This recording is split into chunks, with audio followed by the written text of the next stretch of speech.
Nah, yang berikutnya kita masuk ke tentang spesial karakter.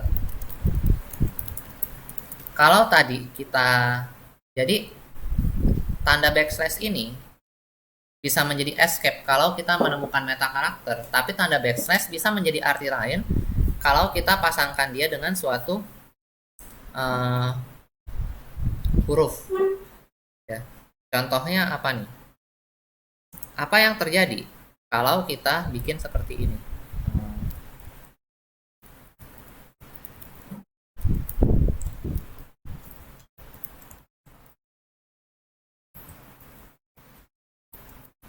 Kalau kita bikin tulisan slash hello gitu, maka kita bisa lihat ya, ini kalau kita masukkan tulisan hello Bandung, dia ketemu ya bentuk hello. Nah, backslash a ini gunanya apa? Jadi backslash a adalah gunanya untuk menemukan semua kata yang dimulai ya, dengan si hello-nya itu, si haknya ya, kalau tidak ya kan. Nah, coba kita lihat bagaimana dia dibandingkan dengan yang lain. Atau pertanyaannya, apa bedanya dengan kalian menggunakan ini?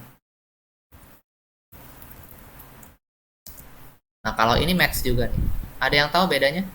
Apa bedanya kita gunakan backslash a sama tanda pangkat ini? Ya kan ini pangkat, artinya saya mau menemukan bentuk hello nih di dalam.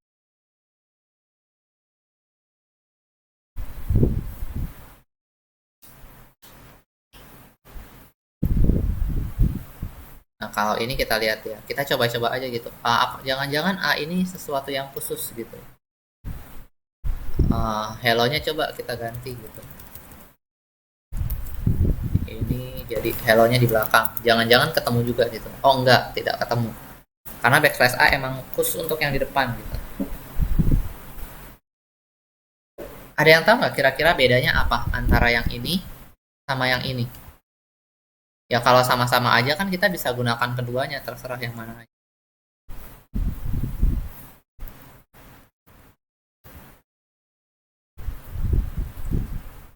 Coba-coba gitu kan. Ya kalau programming harus suka coba-coba gitu. Biar kita tahu apa yang terjadi. Ya ini nggak akan ketemu lah, dia di tengah gitu kan. Kalau kita ganti jadi ini,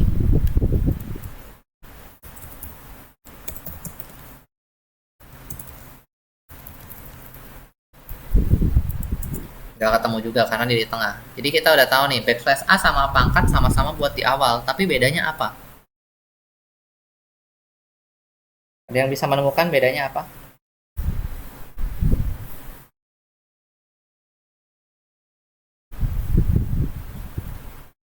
Atau mungkin kan kalau kita mau coba-coba kan sambil cobain, apa sih bedanya kalau ini kita nggak usah kurungin, kita kasih pangkat aja gitu. Ini nggak ketemu. Oh ini jelas, ini kan salah ya. Coba kita ganti jadi ini.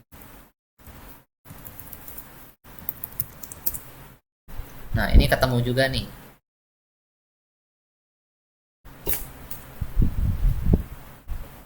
Nah jadi tugas sebenarnya ya, tugas untuk kalian yang harus kalian lakukan ketika berhadapan dengan regular expression ini ya, sering-sering latihan sama sering-sering coba buat bandingin biar tahu gunanya yang satu untuk apa, yang satu untuk apa. Kayak pangkat, kalau kita kurungin sama nggak kurungin bedanya apa gitu kan. Terus backslash a bedanya apa gitu sama pangkat kalau artinya sama gitu kan. Apakah cuman ya biar enak aja, maunya yang mana aja gitu, terserah. Beda sih ini Pak, saya coba juga beda. Nah bedanya apa? Contohnya apa? Kondisi apa yang bikin hasilnya pangkat sama backslash a beda?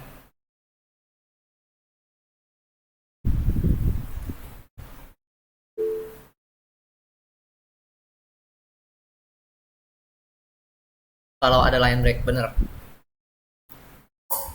Bener ya Owen ya. Jadi kita lihat contohnya nih. Apa bedanya kalau kita bilang kayak gini nih? Line break itu kan berarti backslash n ya, atau enter. Jadi sebenarnya mungkin sebelum tulis ini, dia akan terlihat beda kalau kita punya tulisan yang seperti ini, misalkan Hello Bandung, Alone in Bandung gitu, sama ho ho ho ho. Nah, yang seperti ini yang akan membuat dia beda. Coba kita lihat apa bedanya. Kalau tanda pangkat Pak, dia bisa match yang line break juga, jadi kayak line selanjutnya dia match juga gitu. Kalau backslash A berarti dia cuma match yang awal stringnya gitu, yang paling awal. Yap.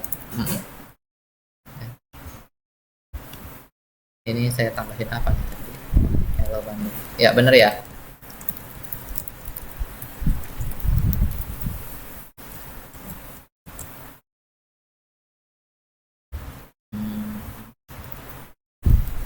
Kalau pakai Max mungkin kurang kelihatan sih kalau di sini. Sama-sama aja. Coba kita find all biar kelihatan bedanya. Kalau find all kan artinya menemukan semua pola yang ada di dalamnya. Kalau kayak gini, ini dapatnya hello. Kalau kayak gini, kok masih Max, sorry.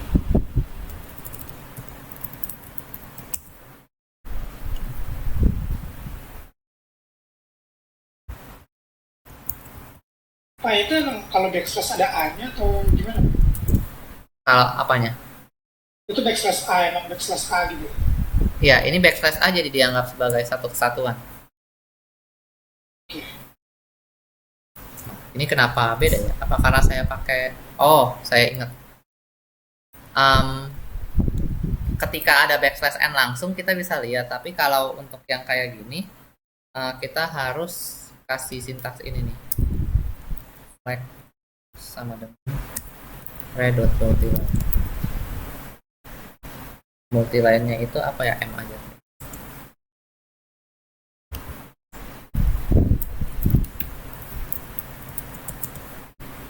Nah, ini perbedaannya ya. Flex ini untuk apa? Flex ini untuk kita sebenarnya ngasih tahu ke Python-nya bahwa kita ingin melakukan cek terhadap tulisan kita ini, kita anggap sebagai multiline atau enggak, sebagai satu baris atau lebih gitu. Kalau m ini sebenarnya artinya sama aja kayak kita bilang red.multiline gitu. Kayaknya harus gede semua. Yang artinya pengecekannya harus seluruh baris ya. Nah, jadi ini perbedaannya bener. Kalau kita menggunakan pangkat, dia akan cek untuk setiap barisnya. Kalau ketemu ya udah. Tapi kalau yang ini backslash A, kalau misalkan nih, mungkin untuk tambah melihat bedanya, ini kita hapus yang ini. Jadi bukan benar-benar di awal. Nah, dia nggak match apa-apa ya. Karena kalau yang pakai backslash A, dia cuma benar-benar yang paling awal di paragraf lah. Kita bisa bayaninnya kayak gitu ya, di paragraf. Tapi kalau yang tanda pangkat itu, kalau kita gunakan multiline-nya kita aktifkan, dia bisa mencari semua yang di awal setiap barisnya.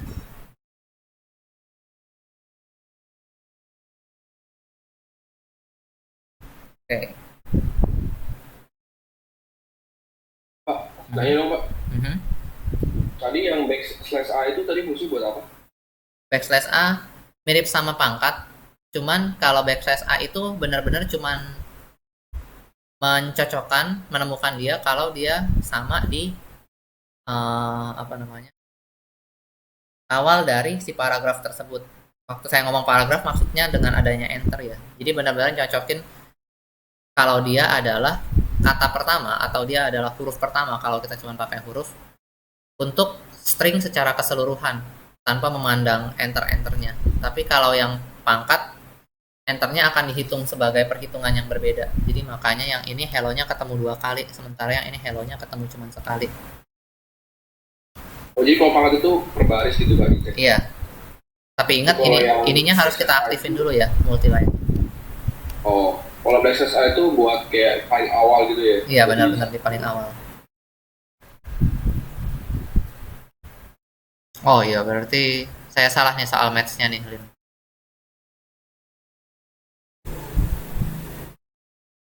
Match itu untuk ini nih, kalau 0 atau lebih karakter di awal. Oh ya, berarti match ini cuma untuk di awal nih kayaknya.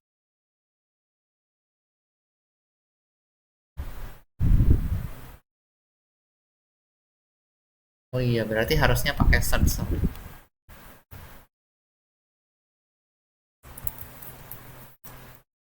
Lupa sintaksis. Ya ketemu. Oke. Um, Lin ada kan ya? Lin? Hai. Eh, nah, jadi saya yang salah dalam sintaksnya ini, saya lupa terbalik. Kalau kita mau menemukan, kita pakai search. Kalau match ini berarti bukan nyocokin, tapi cuman apakah muncul atau tidak sama sekali, cuman untuk di awal. Makanya dari tadi berarti kita nggak ketemu di beberapanya ini karena ininya ya, karena matchnya ya. Match itu cuman untuk di awal. Sorry, sorry. Jadi Oh, dia berarti akan kalau cuma nyocokin apakah string yang ada itu di awalnya. ya, berarti kalau terima yang match yang kan dia kan ada backslash depan terus bapak masukin R itu kan kalau string, nah itu maksudnya berarti si backslash B backslash B nya itu kan dianggap sebagai raw string, ya udah berarti yang harus backslash B nya itu nggak jadi sebuah meta karakter kan, tapi jadi sebuah string, ya udah backslash B gitu sih. Kayaknya yang match nggak ketemu. Mhm. Berarti Pak, yang tadi Olin nanya, yang FOO3 itu berarti bisa dong Pak, kalau pakai search? Kalau yang ini ya, Iya. kita coba. Harusnya ketemu. Ya, tetap ketemu nih.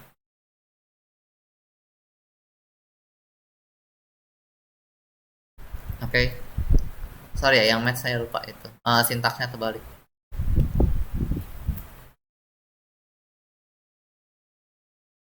Oke, sampai sini masih ada pertanyaan? Pak, tadi kenapa nggak pakai match, Pak? Kalau match itu ternyata cuma untuk mencocokkan apakah patternnya yang kita cari itu ada di uh, bagian paling pertama dari stringnya. Di awalnya doang, di depannya. Dia kata awalnya itu, Pak. Iya. Yang dipisahin sama spasi gitu.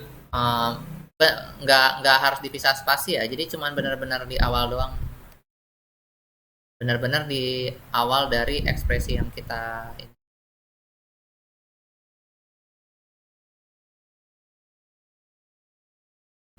Oke, Andrew ya itu. Iya, Pak. Terus tadi jadi gimana, Pak? Backslash B yang gede maksud itu gimana bedanya? Uh, Saya back, belum mengerti. backslash B yang kecil itu akan nyocokin kalau dia ada di awal atau di akhir dari katanya, ya kan? Kalau ada empty string jadi kalau kayak seakan-akan ya berarti dia di awal atau di akhir, karena kan um, ini nih, kan dia akan cocokin empty string ya, tapi kalau dia di awal atau di akhir dari katanya doang. Kalau yang backslash B negasinya, jadi kalau kalian nanti nemuin backslash dari sesuatu, ya dari suatu karakter, itu artinya ya dia cuma akan mencocokkan bahwa kalau yang huruf kecilnya itu yang ianya, yang untuk kondisi benarnya, huruf besarnya pasti adalah negasinya, kondisi kalau dia tidak benarnya.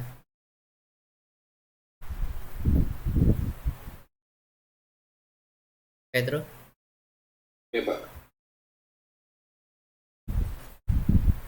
Nah, oke. Yang berikutnya kita juga punya backslash D. Ya, yang ini kalau dia memuat suatu desimal. Jadi backslash D itu bisa kita gunakan kayak gini. Misalkan kita pakai search D. Kita mau mencocokkan bentuk yang seperti ini nih. Kita mau buat hello 12 hello gitu ya. Nah, kalau kita gunakan backslash D di sini, dia akan mencocokkan apa ketika dia menemukan suatu digit desimal ya, suatu bilangan gitu. Jadi kalau kita punya yang kayak gini, kenapa di sini dia nemuin? Karena oh iya, dia menemukan nih angka 1 di dalam sini. Dia menemukan suatu desimal. Nah, kalau misalkan kita ganti jadi seperti ini, nah dia nggak ketemu apa-apa nih, karena nggak ada nih ininya, angkanya di dalam sini. Pak, Aha. kenapa angka 2 nggak ditampilin juga, Pak? Nah, dia kan cuma mencari apakah ada atau enggak suatu bilangan di dalam stringnya. Jadi dia cuman asal nemu aja, ya udah terus berhenti gitu. Nah, kira-kira apa jadinya kalau kita mau melihat ada berapa banyak gitu? Apakah bisa ditemukan nih? Misalkan kita sebar-sebar kayak gini nih.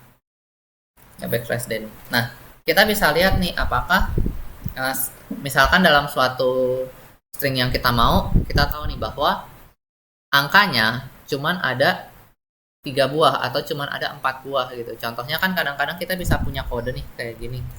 A1111 gitu. Kita mau kalau kayak gini kan dia akan cocokin nih. Tapi kita tahu bahwa kode kita cuman 4 digit. Jadi kalau kita ketemu yang kayak gini, ini kita maunya nggak ketemu nih. Sintaks apa yang bisa kita gunakan nih? Supaya dia menemukan bahwa tepat ada 4 buah ini bilangan di dalamnya. Sintaksnya udah dipelajarin.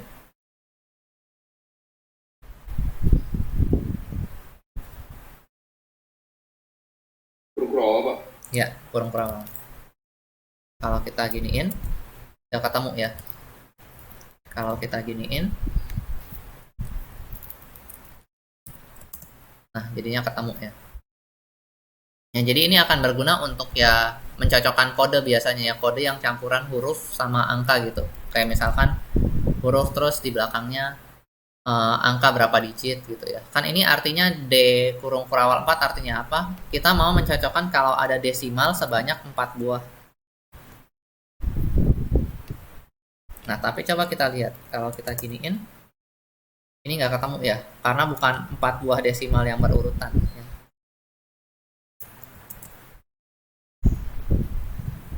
Balik lagi ya, kita tinggal kombinasiin sintaks-sintaks aja. Nah, sama persis seperti yang B tadi, berarti kalau kita punya backslash D besar, artinya akan sebaliknya. Ya. Kalau kita punya yang seperti ini,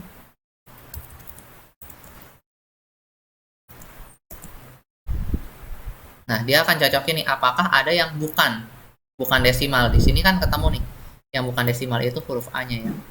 Nah, tapi kalau kita bilang begini, nah ini nggak ketemu, karena kenapa? Angka semua. Oke, sampai sini ada pertanyaan?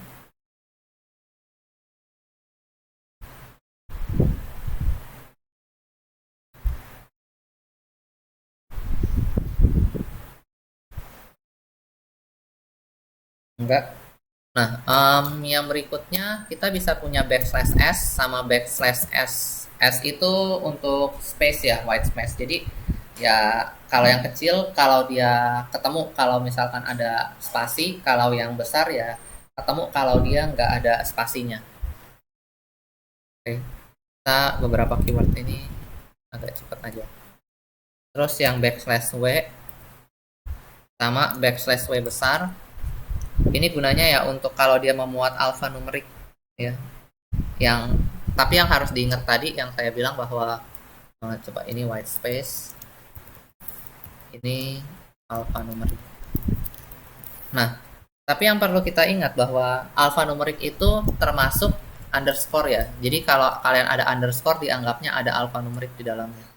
Kenapa saya juga nggak tahu sih kenapa underscore dimasukin ke dalam golongan alfanumerik. Mungkin untuk membantu yang kayak gini ya, kalau kita mau verifikasi email biasanya kan kita pakai underscore ya.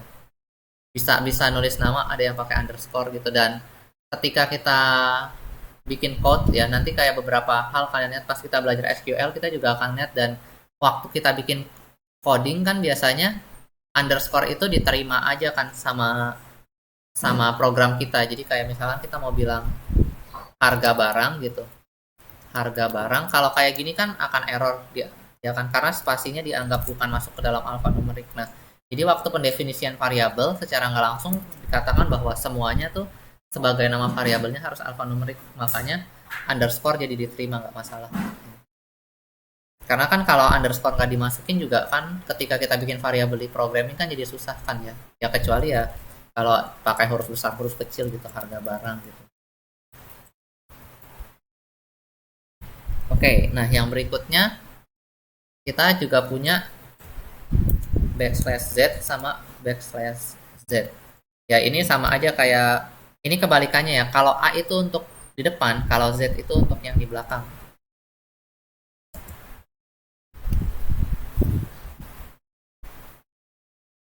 Nah, sampai sini ada pertanyaan nggak?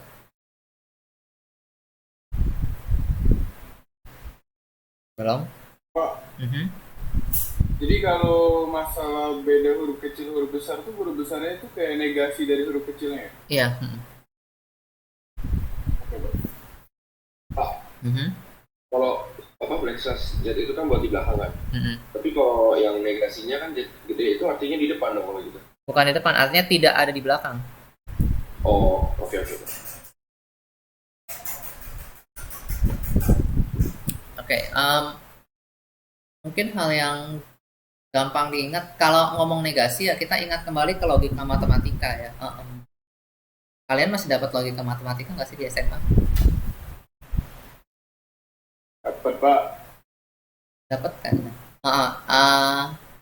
Mungkin ini sama juga hal yang terjadi di statistik ya, karena ketika kita ngomong tidak, jangan berpikir bahwa ketika kita punya dua hal yang berlawanan, negasinya pasti itu gitu. Kayak depan tidak di depan bukan berarti di belakang, ya kan? Jadi logiknya mengingatnya gitu. Ya kalau tidak di depan kan pokoknya nggak di depan, di tengah juga tidak di depan kan.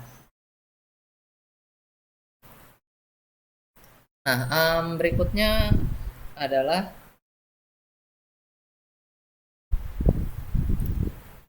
regular expression. Kayaknya yang kita akan bahas sampai segitu aja sih karena ininya ya untuk regular expressionnya sendiri, karena kalau mau digali sebenarnya masih banyak gitu. Kalian kalau tertarik untuk mengerjakan regular expressionnya kalian bisa cari bukunya gitu, atau cari aja tutorial di Google gitu tentang regular expression, karena banyak banget yang bisa dipelajari dari sana ya. Cuman ya kita akan gunakan sesuatu yang memang dibutuhkan aja sama kita gitu ya saat ini. Mungkin kedepannya akan butuh lebih banyak lagi sih, tapi setidaknya untuk di semester ini kita cuma akan butuh di situ. Nah, terus ada fungsi apa aja sih yang bisa kita gunakan di sini nih? Ya, kita kayak biasa ya sebenarnya kalian bisa lihat di sini nih ya untuk fungsi-fungsinya bahwa ada berapa banyak nih fungsi di regular expression. Ada banyak banget ya. Yang penting yang mungkin akan kita gunakan saat ini ya sebenarnya search gitu ya, match, terus full match gunanya untuk apa, split. Nah, kita lihat ya. Jadi kita bisa gunakan fungsi split yang kita mau ya. Contohnya kayak di sini. Saya nggak ngetik nih ya, karena mau ngejar ke materi berikutnya juga nih. Waktu kita tinggal setengah jam. Kalau kita punya split, terus yang kayak gini gitu kan, dia akan memisahkan untuk semua yang bentuk polanya mengikuti dia nih. Jadi sebenarnya sama aja kayak split yang kita gunakan dulu, cuman kan kalau split yang kita gunakan dulu tuh kita memisahkan berdasarkan suatu karakter aja ya. Jadi kalau kita split spasi, maka dia akan pisahkan berdasarkan spasinya gitu kan. Nah, kalau di sini kita lihat kalau kita punya bentuk yang seperti ini, ya kan dia akan split berdasarkan regular expression kita kayak apa gitu. Oke, nah terus line split yang kita akan pakai mungkin find all, terus sub itu untuk mensubstitusi, untuk mengganti, ya kan. Terus nanti ada yang group, mungkin beberapa yang akan dipakai itu saya ketik di sini. Ada find all, terus search, split, sub, group.